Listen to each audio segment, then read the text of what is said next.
Chilean magnate Sebastian Piñera coasted to victory Sunday in his bid for a second presidential term, easily beating a center-left candidate by promising to kickstart the country's stagnant economy. The results in a runoff election continued a shift in recent years of Latin American voters veering away from populism and leftist social initiatives and toward right-of-center candidates promising economic growth. Peru, Argentina, Brazil and now Chile have seen the installation of presidents who place greater priority on stimulating the economy and balancing the books over social programs and subsidized services. Like much of Latin America, Chile has been hurt by the global decline in prices of commodities on which its economy depends. The conservative Piñera ran a campaign that promised incentives to re-energize the economy, which is growing at a sluggish 1.4% rate this year.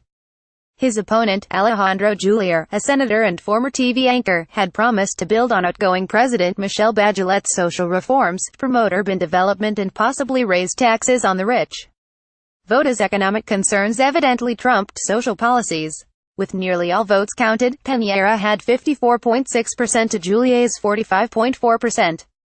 After receiving Julier at his campaign headquarters in a hotel in downtown Santiago, Piñera briefly spoke with the press and promised to address the needs of all Chileans, especially the most vulnerable and our middle class.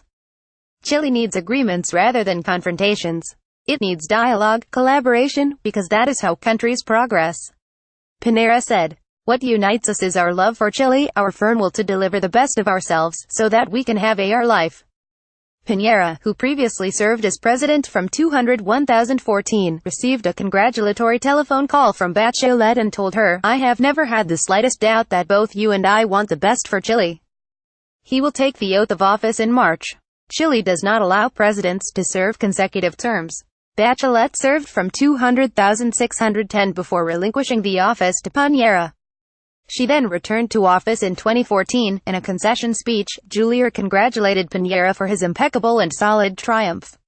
He added, "We have suffered a hard defeat, but it's when you lose that you learn the most." Turnout was anemic, running at less than 50% of the 14.3 million Chileans eligible. Analysts said before the vote that Julier would need a heavy voter turnout to win after trailing Piñera by a wide margin in the first round in November. Voters throughout the country were unmoved by government offers of free public transportation. Bachelet said she regretted backing a law during her first term that made voting voluntary instead of obligatory. "I was wrong. I thought that people had a greater civic spirit than they have shown," Bachelet told reporters after voting Sunday morning at a school in Santiago, the capital. Piñera, who also voted at a school in downtown Santiago, said after casting his ballot that he was confident that Chileans will choose the right path, and that the election's outcome would determine the country's path. For many decades, Julier voted in his native town of Antofagasta, a mining city on Chile's northern coast. "This has been the most intense year of my life," Julier said before boarding a flight for Santiago. The former broadcaster entered politics in 2013 with a victorious Senate campaign. Interviewed after voting in Santiago, public relations executive Sonia Wolf said she voted for Piñera and growth and development because policies under Bachelet were too similar to the populist model that resembles Venezuela. Providencia fashion designer Carla Escobedo said she voted for Julier because of his more liberal social beliefs. "My problem with Piñera is that he is against abortion and gay marriage," she said. Caption.